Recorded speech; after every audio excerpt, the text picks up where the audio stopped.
If you want to get the most tomatoes possible out of your plant, especially at the end of the season, you cannot skip this step. For the first few years that I grew tomatoes, I had no idea about this last step in growing them, and I completely missed tons of produce from my plants because I never did this one thing. It's called topping tomatoes.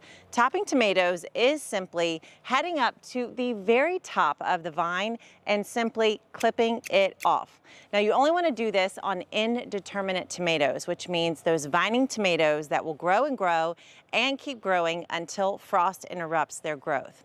So because of that, because they're indeterminate tomatoes, because they're vining tomatoes, they are naturally going to want to continue to make more and more vine even when it gets close to the end of the season. So you can see on this plant that I've already started to top. We have several indeterminate tomatoes growing on this arch trellis, and they have been going like crazy even past the trellis. They're trying to literally grow into the sky. And so now here we are, it's September. These plants have been in the garden since April, and I know that we've only got about 1 month left before our first frost.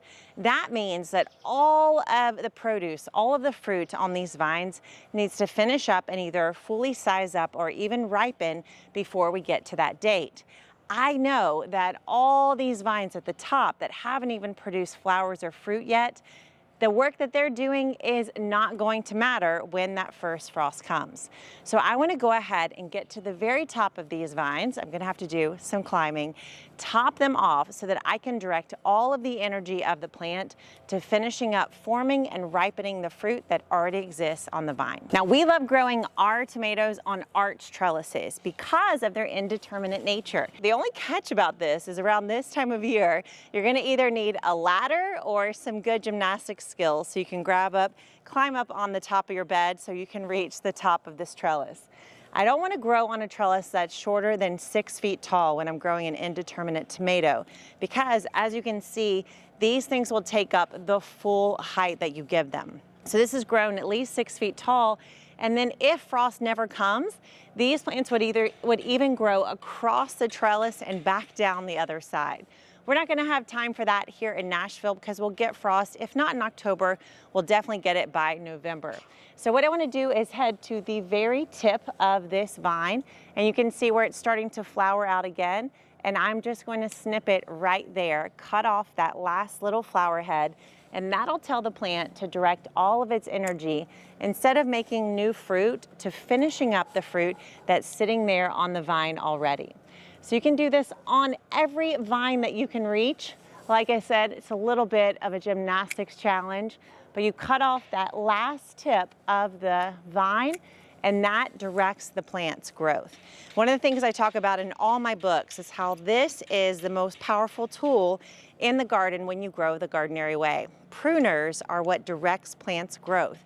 So every time you cut on a plant, you're telling a plant less of this, more of that. When you stop a plant from growing one direction, it's going to grow no matter what. So it's going to put its growth and energy in the other direction. So by topping off these plants, we're telling the plant, no more growing long.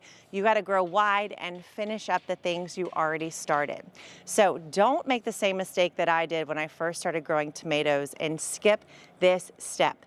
When you are about 1 month ahead of your first frost, you need to head out with your pruners and top off all your tomatoes so that all this delicious green fruit finishes up before the real frost comes. Now, if you haven't tried growing tomatoes on an arch trellis, are you even part of the Gardenary community?